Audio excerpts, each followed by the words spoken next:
कभी कभी अच्छी ग्रेडिंग के भ्रूण भी इम्प्लांट नहीं होते हैं क्योंकि उनका दो से अधिक फेलियर पेशेंट में ये टेस्ट किया जाता है।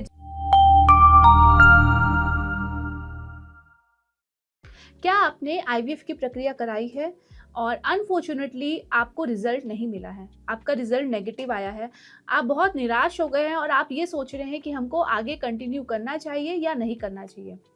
आप मेरी वीडियो एंड तक ज़रूर देखिएगा क्योंकि मैं इस प्रोसीजर में बताने जा रही हूँ कि अगर आपका आईवीएफ फेल हो जाता है तो आपको कहाँ और कैसे क्या करना चाहिए। नमस्कार, मैं हूँ doctor Rashmi Agarwal, senior fertility consultant in Gurgaon. चलिए स्टार्ट करते हैं। आईवीएफ फेल होना ये किसी भी इनफर्टिलिटी के कपल के लिए बहुत ही निराशाजनक होता है। ये एक होप होती है जो डिसअपॉइंटमेंट में कन्वर्ट हो जाती है। लेकिन जो भी कपल आईवीएफ कराते हैं उनको ये मानकर चलना चाहिए कि आईवीएफ का रिजल्ट कभी भी 100% नहीं होता है। आईवीएफ का रिजल्ट हमेशा डिपेंड करता है कि आप कौन से सेंटर पर आईवीएफ करा रहे हैं।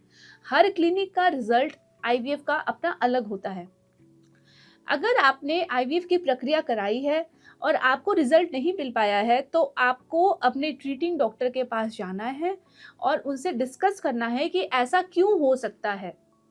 आपके डॉक्टर आपको बताएंगे कि आईवीएफ फेल होने के क्या क्या रीजंस होते हैं। कुछ रीजंस मैं आपको यहाँ बता सकती हूँ। आईवीएफ फेल होने का सबसे पहला रीजन तो है अगर आपका भ्रूण जो बच्चेदानी के अंदर डाला गया है उसकी क्वालिटी या ग्रेडिंग खराब हो। अगर आपका भ्रूण जो एम्ब्रियो ट्रांसफर में यूज़ किया गया है उसकी ग्रेडिंग खराब होती है या उसमें कोई जेनेटिक प्रॉब्लम होती है तो आपका ट्रांसफ़र का प्रोसीजर फेल हो सकता है।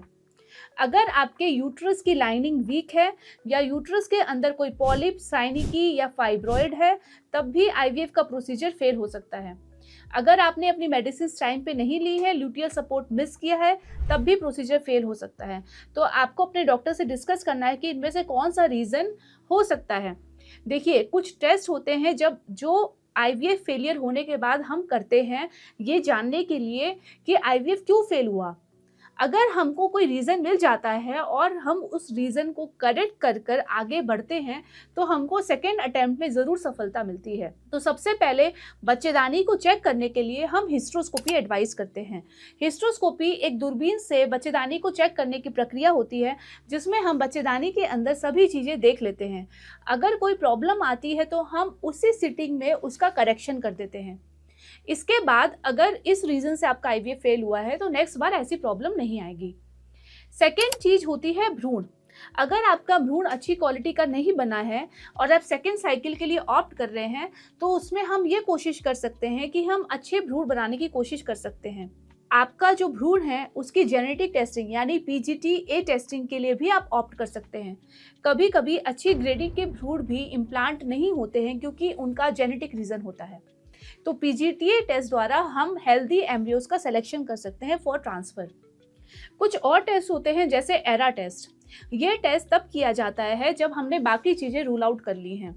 दो से अधिक फेलियर पेशेंट में ये टेस्ट किया जाता है जिसमें हम यूट्रस की बायोप्सी लेते हैं चेक करने के लिए कि इम्प्लांटेशन की विंडो क्या है। ये बहुत कम पेशेंट ऐसे होते हैं जिनमें ये टेस्ट एबनॉर्मल आता है, इसीलिए ये टेस्ट बहुत ज़्यादा एडवाइस नहीं किया जाता है। ये टेस्ट एंड में एडवाइस किया जाता है। आप अपने डॉक्टर से और भी ऑल्टरनेटिव समझ सकते हैं जिससे कि आपके रिजल्ट्स इम्प्रूव हो। याद रखिए, एक्सेसिव स्ट्रेस लेना या बहुत ज़्यादा सोचना या अपने आप को ब्लेम करना, दोनों पार्टनर्स के लिए मैं बोल रही हूँ, हस्बैंड एंड वाइफ बोथ। अगर आप बहुत अपने आप को ब्लेम करते हैं, रेट्रोस्पेक्टिव जाके आप गिल्टी फील करते हैं, आप ये सोचते हैं कि आपकी वजह से आईवीएफ फेल हुआ है, तो ऐसा नहीं है।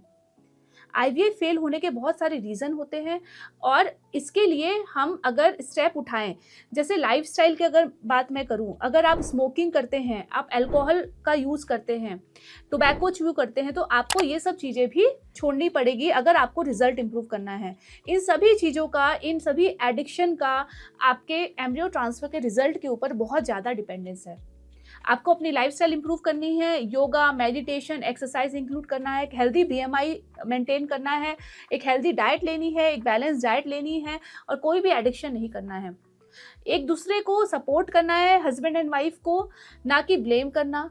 और बहुत ही पॉजिटिव एटीट्यूड रखना है, स्ट्रेस नहीं लेना है, तभी आप इसमें सक्सेसफुल हो पाएंगे।